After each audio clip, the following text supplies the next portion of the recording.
Hello दोस्तों, स्वागत है आपका आपके अपने channel the exam helper GK में। तो दोस्तों, इस वीडियो में हम आपके जितने भी गवर्नमेंट एग्जाम होते हैं ऑल ओवर इंडिया में, चाहे आपका रेलवे का एग्जाम हो जो कि हाल ही में आपका होने वाला है, जिसमें आपके एनटीपीसी की भर्ती हो रही है होने वाली है, साथ ही साथ आपके ग्रुप डी के एग्जाम भी होने वाले हैं। इसी के अलावा एसएससी के जितने भी एग्जाम होते हैं, सीजीएल, सीएचएसएल, एमटीएस, स्टेनो, ठीक है, तो एसएससी जीडी होने वाला है आपका। वहां पर या कोई भी आप स्टेट का एग्जाम उठा ले या कोई भी अदर जो वनडे एग्जाम होते हैं आप वो उठा लें, तो वहां पर स्वतंत्रता से रिलेटेड ढेर सारे क्वेश्चंस आपके पूछे जाते हैं। ठीक है, किससे रिलेटेड पूछे जाते हैं दोस्तों? स्वतंत्रता से रिलेटेड आपके ढेर सारे क्वेश्चंस पूछे जाते हैं। तो दोस्तों, इस वीडियो में मैं आपके लिए वो प्रश्न लेकर आया हूं जो बार बार कई बार आपके एग्जाम में रिपीट हुए हैं, जो क्वेश्चन डायरेक्ट आपके एग्जाम में पूछे जाते हैं। तो वो आपको मैं इस वीडियो में कराने वाला हूं।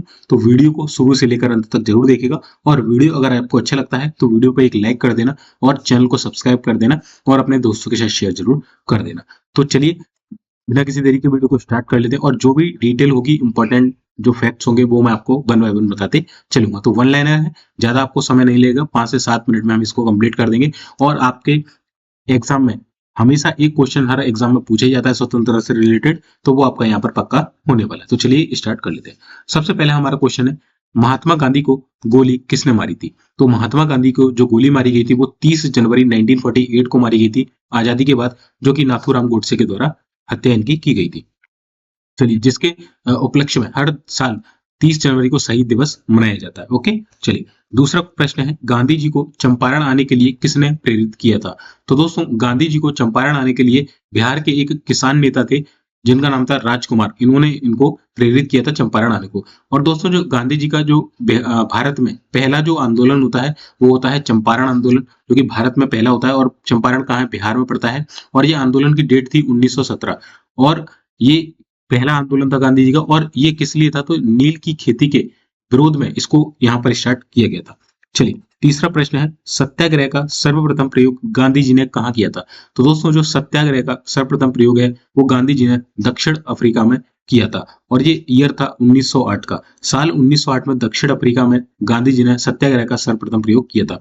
अगला है, मोस्ट इंपोर्टेंट है, ये तो पता नहीं कितनी बार पूछा गया, गदर पार्टी किसके नेतृत्व में बनी थी? तो दोस्तों, सन 1913 में अमेरिका के सैन फ्रांसिस्को में लाला हरदयाल ने गदर पार्टी की स्थापना की थी। किसने की थी? लाला हरदयाल ने, सन 1913 में अमेरिका के सैन फ्रांसिस्को में। पांचवें नंबर का प्रश्न है, चंपारण आंदोलन कब हुआ था? तो अभी मैंने ऊपर बताया 1917 में, बिहार के चंपारण में नील खेती के विद्रोह में। ओके, और ये गांधी जी का पहला आपका आंदोलन था। ठीक, चलिए नीचे चलते हैं।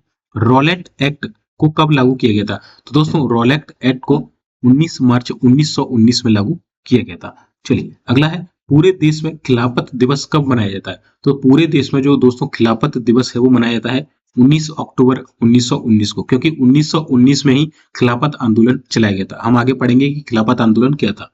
चलिए, स्वशासन के लिए बाल गंगाधर तिलक ने किस संस्था की स्थापना की थी? तो दोस्तों, स्वशासन के लिए बाल गंगाधर तिलक ने 1916 में पुणे में होम रूल लीग की स्थापना की थी। दोस्तों, होम रूल लीग की स्थापना दो लोगों ने की थी, एक बाल गंगाधर तिलक ने जो कि पुणे में की थी सन 1916 में। इसी तरीके से एनी बिसेंट जो थी, इन्होंने भी होम रूल लीग की स्थापना की थी, जो कि 1916 सितंबर में की गई थी। सबसे पहले मार्च 16 में बाल गंगाधर तिलक ने पुणे में की थी, और उसके बाद सितंबर 1960 में मद्रास में एनी बिसेंट ने होम रूल लीग की स्थापना यहाँ पर की थी। ठीक है, दो तरीके से क्वेश्चन बनता है। चलिए, एनी बिसेंट के नेतृत्व में स्थापित होम रूल लीग के प्रथम सचिव कौन थे? तो यानी कि जो एनी बिसेंट ने सितंबर 1960 में मद्रास में जो होम रूल लीग की स्थापना की थी, उसके प्रथम सचिव कौन थे? तो ये थे जॉर्ज अरुंडेल। कौन थे? George Arundale. चलिए, अगला मोस्ट इंपोर्टेंट है कि जलियांवाला बाग हत्याकांड कहाँ हुआ था? तो ये सबको मालूम है, पंजाब के अमृतसर में जलियांवाला बाग हत्याकांड हुआ था। इसकी डेट पूछी जाती है, एग्जैक्ट डेट पूछी जाती है। ठीक है, तो एग्जैक्ट डेट याद रखिएगा, 13 अप्रैल 1919। ठीक है, चलिए अगला है, साबरमती आश्रम की स्थापना किसने की थी? तो साबरमती आश्रम की स्थापना गुजरात में महात्मा गांधी जी के द्वारा की गई थी। ओके, चलिए यहाँ पर इसकी डेट भी लिखिए, महात्मा गांधी ने साबरमती आश्रम की स्थापना कब और कहाँ किया था? तो अभी मैंने बताया था कि गुजरात में 1916 में अहमदाबाद में महात्मा गांधी जी ने साबरमती आश्रम की स्थापना की थी। ओके, चलिए अगला है, मैंने आपको ऊपर बताया था कि गदर पार्टी की स्थापना किसने की थी और कहाँ की थी। तो ये 1 नवंबर 1913 कब की गई थी? 1 नवंबर 1913 को सैन फ्रांसिस्को, जो कि अमेरिका का एक शहर है। और किसने की थी? मैंने ऊपर बताया था, लाला हरदयाल। किसने की थी दोस्तों? लाला हरदयाल ने। चलिए अगला है, गदर पार्टी के पहले अध्यक्ष कौन बने? ये इंपॉर्टेंट है, यहाँ पर फर्स्ट अध्यक्ष पूछा गया, फर्स्ट प्रेसिडेंट पूछा गया, तो वो थे सोहन सिंह भाकना। यहाँ पर कंफ्यूज मत होना, स्थापना जो है लाला हरदयाल के द्वारा की गई थी, ठीक है, 1913 में। कहां पर? सैन फ्रांसिस्को में, अमेरिका के। बट अगर आपसे वही पूछ ले कि आपकी जो इसके पहले अध्यक्ष थे वो कौन थे, तो वो थे सोहन सिंह भाकना। ओके, चलिए। भारत में सत्याग्रह का सबसे पहले प्रयोग गांधी ने कहा किया था? देखिए, सबसे पहले अगर इस तरीके से क्वेश्चन फ्रेम हो कि गांधी जी ने सबसे पहले सत्याग्रह का, सबसे पहले सत्याग्रह का प्रयोग कहाँ किया? दक्षिण अफ्रीका में किया गया था, ठीक है, 1908 में। बट अगर भारत के परिप्रेक्ष्य में देखा जाए तो इसे चंपारण, बिहार में स्टार्ट किया गया था गांधी जी के द्वारा। कब? 1917 में, नील खेती के विद्रोह में। और इन्हें राजकुमार, बिहार के एक किसान नेता थे, उनके द्वारा इसे बुलाया गया था, ठीक है। चलिए, महात्मा गांधी को केसरी हिंद की उपाधि से कब नवाजा गया था? तो महात्मा गांधी को केसरी हिंद की उपाधि से सन 1915 में नवाजा गया था। कब मिली थी इनको केसरी हिंद की उपाधि? 1915 में। अगला प्रश्न है, चंपारण विद्रोह के कारण अंग्रेजों को कौन सी प्रथा समाप्त करनी पड़ी थी? तो दोस्तों, चंपारण विद्रोह के कारण, जो 1917 में चंपारण विद्रोह किया गया था महात्मा गांधी के नेतृत्व में, उसके कारण जो अंग्रेजों को प्रथा समाप्त करनी पड़ी थी वो थी तिनकटिया प्रथा। अब ये क्या होती है? तो बेसिकली ये पूरा जो चंपारण विद्रोह है, मैं चंपारण आंदोलन को आपको समझाता हूँ। चंपारण आंदोलन, जो बेसिकली चंपारण विद्रोह कह लो या आंदोलन कह लो, इसको इसलिए इसका मूवमेंट किया गया था 1917 में, क्योंकि जो अंग्रेज लोग थे ये काफी ज्यादा जो है अत्याचार करने लगे थे। किसके ऊपर? जो वहां के किसान थे। कहाँ के किसान थे? बिहार के चंपारण जिले के जो किसान थे। तो अंग्रेजों के द्वारा उन पर क्या किया जाने लगा था? अत्याचार किया जाने लगा था। और उनको क्या किया जाने लगा था? मजबूर किया जाने लगा था। किस चीज के लिए मजबूर किया जाने लगा था? कि उनकी जो 20 कट्ठे की जमीन है, ठीक है, 20 कट्ठे की जो जमीन है उसमें से उनको 3 कट्ठे, कितने? 3 कट्ठे पर क्या करना था? 3 कट्ठे पर उनको नील की खेती के लिए मजबूर किया जा रहा था। किसके लिए? नील की खेती के लिए। और नील की खेती ऐसी खेती थी, जब एक बार इस पर खेती कर देते तो वो जमीन बिल्कुल बंजर हो जाती है, कुछ समय बाद वो उपयोग में नहीं रहती है। तो अंग्रेजों के द्वारा किसानों को जबरदस्ती यहाँ पर मजबूर किया गया था कि आपके 20 कट्ठे जो है किसान के पास, उसमें से 3 कट्ठे पर आपको नील की खेती, या मान के चलिए किसी पर 15 कट्टे हैं या किसी पर 40 हैं, तो उसमें से उसको मिनिमम 3 कट्टे पर यहाँ पर नील की खेती करना होती थी। इसी के चलते वहां के एक नेता थे जिनका नाम था राजकुमार, मैंने ऊपर बताया। उन्होंने गांधी जी को बुलाया। सन 1917 में गांधी जी के नेतृत्व में चंपारण आंदोलन स्टार्ट होता है, ठीक है। चंपारण आंदोलन स्टार्ट होता है 1917 में, और जो कि गांधी जी का पहला सत्याग्रह था। और इसके कारण जो अंग्रेज हैं उनको घुटने टेकने पड़ते हैं और वो अपनी जो तीन कटिया प्रथा है उसको समाप्त कर देते हैं। उसके बाद जो वहां के किसान लोग थे उनको नील की खेती नहीं करनी पड़ती, और ये गांधी जी का भारत में किया गया पहला सफल आंदोलन था, ठीक है। समझ गए क्या था ये चंपारण आंदोलन और तीन कटिया प्रथा क्या थी? ओके, चलिए। 19 है, महात्मा गांधी ने पहली बार भूख हड़ताल किसके समर्थन में किया था? तो महात्मा गांधी ने पहली बार जो भूख हड़ताल की थी ना, वो अहमदाबाद में मिल मजदूरों के हड़ताल के समर्थन में की थी। और ये अहमदाबाद मिल मजदूर जो आंदोलन है ये किया गया था सन 1918 में। ओके, कब किया था? सन 1918 में। ओके, चलिए। अगला है 1918 ईस्वी में महात्मा गांधी ने गुजरात के खेड़ा जिले में कौन सा आंदोलन चलाया था?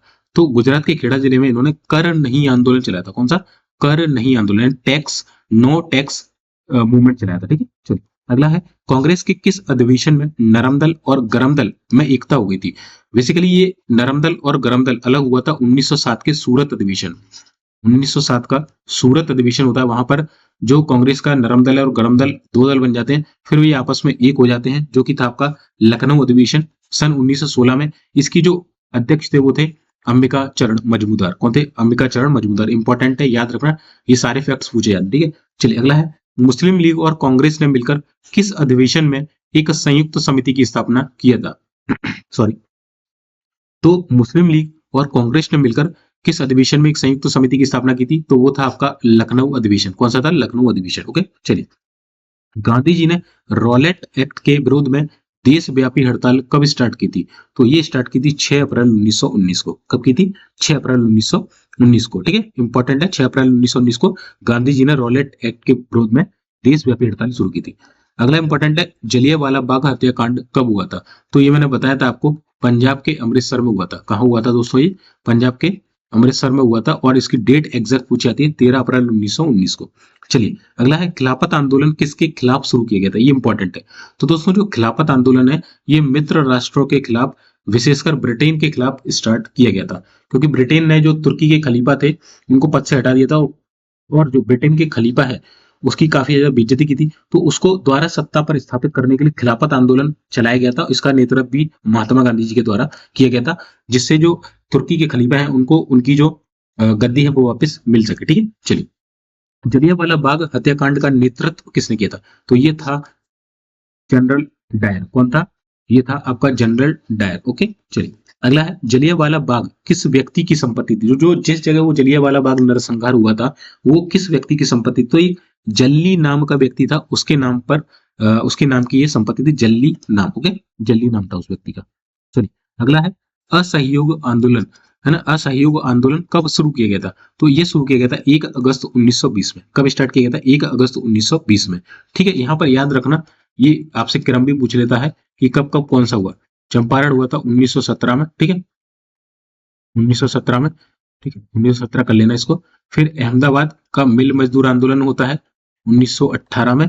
फिर आपका खिलाफत आंदोलन होता है, ठीक है, खिलाफत आंदोलन 1919 में। और अब आपका असहयोग आंदोलन होता है, ये कब होता है आपका 1920 में। कब होता है दोस्तों, 1920 में होता है। ओके, चलिए अगला है जलियांवाला बाग हत्याकांड में किस भारतीय ने जनरल डायर का सहयोग किया था, तो जलियांवाला बाग जो हत्याकांड था मैंने बताया था 13 अप्रैल, ठीक है, कब हुआ था, 13 अप्रैल 1919 को हुआ था। पहली बात तो ठीक है, 13 अप्रैल 1919 को हुआ था, अमृतसर, पंजाब के अमृतसर में हुआ था। जनरल ओ डायर ने इसका नेतृत्व किया था, और इसमें एक भारतीय जो कहें, भारतीय जो धोखेबाज शामिल था, भारतीय बहरूपीय शामिल था, है ना, भारतीय एक देशद्रोही शामिल था, वो उसका नाम था हंसराज। कौन था, हंसराज। ठीक है, चलिए अगला है हिंदू और मुसलमानों की संयुक्त कॉन्फ्रेंस की अध्यक्षता महात्मा गांधी ने कब की थी, तो हिंदू और मुसलमानों की संयुक्त कॉन्फ्रेंस की अध्यक्षता महात्मा गांधी ने 23 नवंबर 1919 में की थी। कब की थी, 23 नवंबर 1919 में। खिलाफत आंदोलन किसके समर्थन में किया गया था, तो जो खिलाफत आंदोलन है ये टर्की के खलीफा के समर्थन में, मतलब तुर्की जो था उसके खलीफा के समर्थन में ये भारतीय मुसलमान ने आंदोलन शुरू किया था, और इसको बाद में सपोर्ट किया था। ये 1919 में हुआ था, महात्मा गांधी जी के द्वारा इसको बाद में सपोर्ट किया गया था। इसमें भारतीय मुसलमानों में अगर देखें तो इसमें दो लोग थे, अली बंधु थे एक तो, ठीक है, कौन थे, अली बंधु, ठीक है, अली बंधु के नाम से जाने जाते हैं, जिसमें दो थे, एक थे मोहम्मद अली, ठीक है, ये एग्जाम में पूछा जाता है, ध्यान रखना, एक थे मोहम्मद अली प्लस दूसरे थे शौकत अली, ठीक है, शौकत अली। ओके, इसके अलावा इसमें मौलाना अबुल कलाम आजाद भी जो है शामिल थे, बाकी महात्मा गांधी भी शामिल थे, ठीक है, ये लोग इसमें शामिल थे।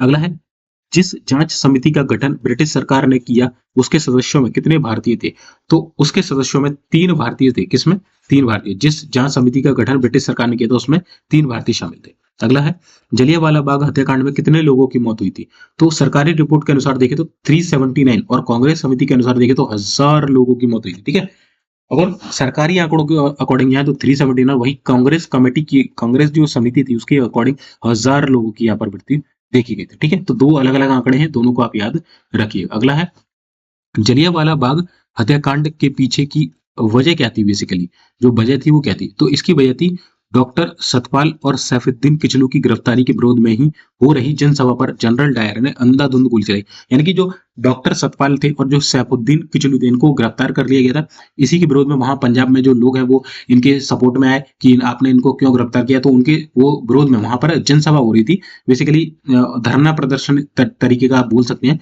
और उस धरना प्रदर्शन वो शांतिपूर्वक हो रहा था, वहां पर जनरल जो डायर था उसने अंधाधुंध गोली चला दी। इसका सपोर्ट किसने किया था, हंसराज ने किया था, ध्यान रखना वो धोखेबाज है। ठीक है, चलिए जलियांवाला बाग हत्याकांड के विरोध में वायसराय की कार्यकारिणी परिषद की सदस्यता ने इस्तीफा दे दिया था। ठीक है, तो ये दिया था शंकरन नायर ने। ठीक है, वायसराय की जो कार्यकारिणी परिषद थी उसकी सदस्यता से इस्तीफा दिया था शंकरन नायर ने। ओके, इन्होंने जलियांवाला हत्याकांड के विरोध में वायसराय की कार्यकारिणी परिषद से जो इस्तीफा दे दिया था। अगला प्रश्न है ब्रिटिश सरकार ने जलियांवाला बाग हत्याकांड की 8 सदस्यीय समिति जांच समिति का गठन किसकी अध्यक्षता में किया था, जो ब्रिटिश सरकार थी इसने जो जलियांवाला बाग हत्याकांड हुआ था उसके लिए एक जांच कमेटी बनाई थी जो कि 8 लोगों की थी। ठीक है, पूछा जाता कितने मेंबर थे उसमें, 8 मेंबर थे, और इसकी जो अध्यक्षता सौंपी गई थी वो लॉर्ड हंटर को सौंपी गई थी। किसको? लॉर्ड हंटर को। ओके, चलिए। भर्ती करने वाला सार्जेंट किसे कहा जाने लगा? दोस्तों जो महात्मा गांधी हैं इनको भर्ती कराने वाला सार्जेंट कहा जाने लगा, क्योंकि प्रथम विश्व युद्ध के दौरान गांधी जी ने ही लोगों को सेना में भर्ती होने के लिए प्रोत्साहित किया था। ओके, चलिए चलिए। प्रथम विश्व युद्ध कब होता है आपको मालूम होगा? 1913 से लगभग 18 के बीच होता है। ठीक है, चलिए। अगला है रॉलेट एक्ट। रॉलेट एक्ट क्या था? ऐसा कानून जिसके तहत किसी भी संदेहास्पद व्यक्ति को बिना मुकदमा चलाए गिरफ्तार किया जा सकता है, उसके खिलाफ ना तो कोई अपील, ना कोई दलील और ना ही कोई वकील किया जा सकता है।